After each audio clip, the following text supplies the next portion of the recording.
Magandang araw Luzon, Visayas at Mindanao, Sabah. So welcome back sa ating YouTube channel, ang Pilipinas News Channel nga po pala ulit. Ang pag-uusapan po natin ngayon ay ang sinabi po dito sa Inquirer Sports page or Facebook page. Ang sinabi po dito, talks of potential rematch between Manny Pacquiao and Floyd Mayweather have been resurfaced frequently. So kung matatandaan po ninyo, meron pong kumakalat na mga balita na sinasabi na kung sakaling mananalo si Manny Pacquiao kontra kay Barrios ay magkakaroon po ito ng pagkakataon ulit na malabanan ang undefeated na si Floyd Mayweather Jr. na kung saan ang naging resulta nga po ng laban ni Manny Pacquiao kontra kay Barrios ay draw nga po, no?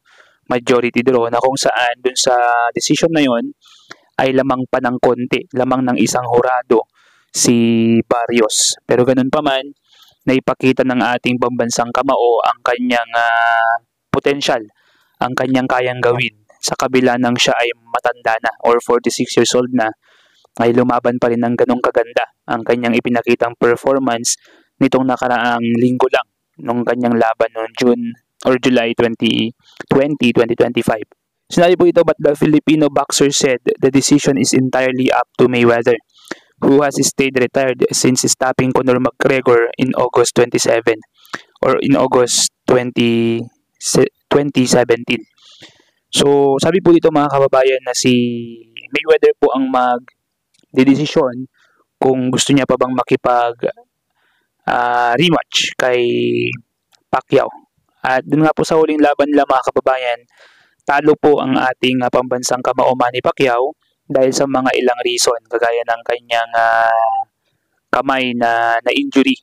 Okay? Kaya po hindi siya masyadong nakapagbigay ng magandang performance para sa laban na yon na tinaguri ang Fight of the Century. Ibig sabihin po ng Fight of the Century, sa loob ng century or 100 years, yun po yung pinakang laban na kinaabang-abangan, na kung saan hindi po naging ganun kaganda ang kinalabasan mga kababayan dahil sa ginawang pag-iwas nitong si Mayweather. Although isa po yun sa mga techniques ng boxing, binabayaran po ng mga fans yung mga tickets para makakuha po sila or makakita po sila ng entertaining fights na talagang may gusto po silang bumagsak sa lona.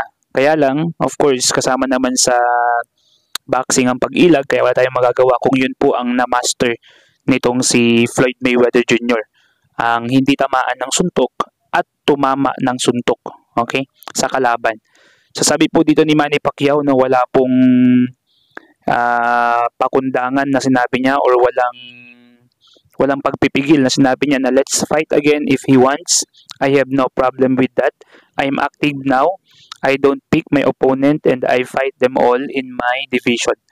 So yan po yung matinding hamon na kakaharapin po ngayon ni Mayweather, kung tututuhanin po ba niya yung sinabi niya na kapag tinalo ni Manny Pacquiao si Barrios ay lalabanan po niya si Manny Pacquiao mga kababayan.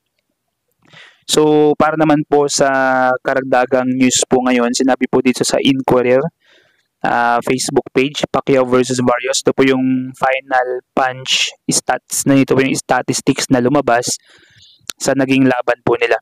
So so Pacquiao versus Barrios sa final punch stats, meron pong total punches landed si Pacquiao na 101, samantalang si Barrios ay 120.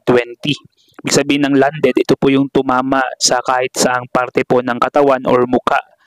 So 101 lang po kay Pacquiao, 120 naman po kay Barrios. Total punches thrown, ito po yung marami yung pong ibinatong suntok, ngunit tumama man or hindi. So kay Pacquiao po 577, kay Barrios naman po ay 658. Share of punches, ito po yung nagtama yung kanilang mga suntok, no, parehong habang sumusuntok si Pacquiao ay sumusuntok din si Barrios 17.5%, kay Manny Pacquiao, samantalang kay Barrios ay 18.2%. Sa jabs landed naman po, ito yung suntok lang na jab lang, no, wala pong strength or masyadong lakas. Sinabi po dito 20 po kay Pacquiao, 45 naman kay Barrios. Ito po yung tumama na jab. And jobs thrown, ito po yung kung gaano po kadami yung job na naibato po nila. 318 kay Pacquiao, 423 po kay Barrios. Share of jobs naman, yung parehong tumama naman po sa kamay ng isa't isa, 6.3% kay Pacquiao, 10.6% naman po kay Barrios. Power punches landed, ito po yung malalakas, talaga malulutong at talagang dito lang po lumamang yata si Pacquiao sa power punches landed, 81 times po yung kay Pacquiao, 75 naman kay Barrios.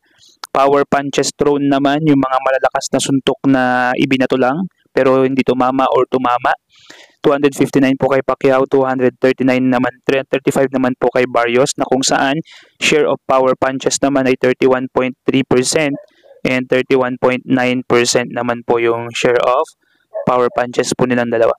Na kung saan mga kababayan, ito pong mga statistics po na ito ay sinasabing si Barrios po ang lamang sa mga ilang mga punches, like yung total punches landed, yung jabs landed. Sa power punches naman po bumanat itong si Manny Pacquiao, yung pong mga malalakas na suntok na tumama at hindi tumama.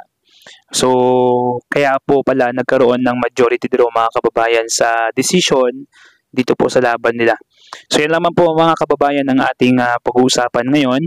Kung gusto po pala ninyo na kumita gamit po ang inyong cellphone at ang internet, meron po akong offer dyan sa link sa description. Pakiclick nyo na lamang po at huwag pong kakalimutang i-like and i-subscribe po ang video na ito, ang channel po na ito na Pilipinas News Channel. Okay, para po sa mga updates na ibibigay po natin, i-upload natin sa video sa channel na ito. Once again, this is Pilipinas News Channel. Peace out.